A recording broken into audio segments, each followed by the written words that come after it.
Hey everyone, it's Riley here. Welcome back. Today's episode is all about one thing, an invitation. That's right, the long-awaited Netherfield Ball is finally happening. Excitement is in the air, expectations are rising. Ready to step into the anticipation? Let's get into it.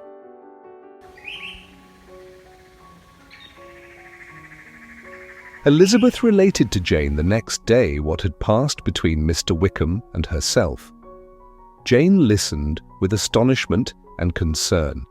She knew not how to believe that Mr. Darcy could be so unworthy of Mr. Bingley's regard, and yet it was not in her nature to question the veracity of a young man of such amiable appearance as Wickham.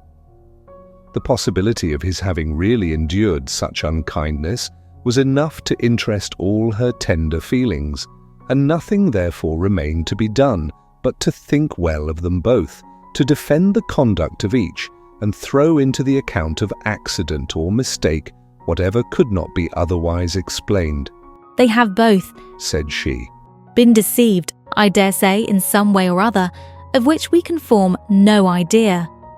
Interested people have perhaps misrepresented each to the other. It is, in short, impossible for us to conjecture the causes or circumstances which may have alienated them without actual blame on either side." Very true indeed. And now, my dear Jane, what have you got to say in behalf of the interested people who have probably been concerned in the business? Do clear them too, or we shall be obliged to think ill of somebody. "Laugh as much as you choose, but you will not laugh me out of my opinion. My dearest Lizzie, do but consider in what a disgraceful light it places Mr. Darcy to be treating his father's favourite in such a manner, one whom his father had promised to provide for. It is impossible. No man of common humanity, no man who had any value for his character, could be capable of it. Can his most intimate friends be so excessively deceived in him? Oh no! I can much more easily believe Mr. Bingley's being imposed on than that Mr. Wickham should invent such a history of himself as he gave me last night. Names, facts, everything mentioned without ceremony. If it be not so, let Mr. Darcy contradict it. Besides, there was truth in his looks. It is difficult indeed. It is distressing. One does not know what to think." I beg your pardon. One knows exactly what to think. But Jane could think with certainty on only one point, that Mr. Bingley, if he had been imposed on, would have much to suffer when the affair became public. The two young ladies were summoned from the shrubbery where this conversation passed by the arrival of some of the very persons of whom they had been speaking. Mr. Bingley and his sisters came to give their personal invitation for the long-expected ball at Netherfield, which was fixed for the following Tuesday. The two ladies were delighted to see their dear friend again, called it an age since they had met, and repeatedly asked what she had been doing with herself since their separation. To the rest of the family they paid little attention, avoiding Mrs. Bennet as much as possible, saying not much to Elizabeth, and nothing at all to the others. They were soon gone again, rising from their seats with an activity which took their brother by surprise, and hurrying off as if eager to escape from Mrs. Bennet's civilities. The prospect of the Netherfield ball was extremely agreeable to every female of the family. Mrs. Bennet chose to consider it as given in compliment to her eldest daughter, and was particularly flattered by receiving the invitation from Mr. Bingley himself, instead of a ceremonious card. Jane pictured to herself a happy evening in the society of her two friends, and the attentions of their brother, and Elizabeth thought with pleasure of dancing a great deal with Mr. Wickham, and of seeing a confirmation of everything in Mr. Darcy's looks and behaviour. The happiness anticipated by Catherine and Lydia depended less on any single event or any particular person, for though they each, like Elizabeth, meant to dance half the evening with Mr. Wickham, he was by no means the only partner who could satisfy them, and a ball was at any rate a ball, and even Mary could assure her family that she had no disinclination for it. while I can have my mornings to myself, said she. it is enough. I think it no sacrifice to join occasionally in evening engagements. Society has claims on us all, and I profess myself one of those who consider intervals of recreation and amusement as desirable for everybody. Elizabeth's spirits were so high on the occasion that though she did not often speak unnecessarily to Mr. Collins, she could not help asking him whether he intended to accept Mr. Bingley's invitation, and if he did, whether he would think it proper to join in the evening's amusement.